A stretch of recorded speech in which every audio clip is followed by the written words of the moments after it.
உம்மை காதல் யாரென்றால் உன்னை என்னை சொல்வேனே. நீயும் நானும் பொய் என்றால் காதலை தேடிக் கொள்வேனே. கூந்தல் மீசை ஒன்றாக ஓசை நூலில் தைப்பேனே.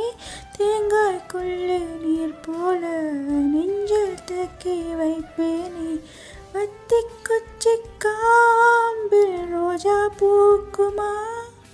பூனை தேனை கேட்டால் பூக்கள் ஈர்க்குமா? முதலை குளத்தில் மலராய் மலர்ந்தேன். குழந்தை அருகே குரங்காய்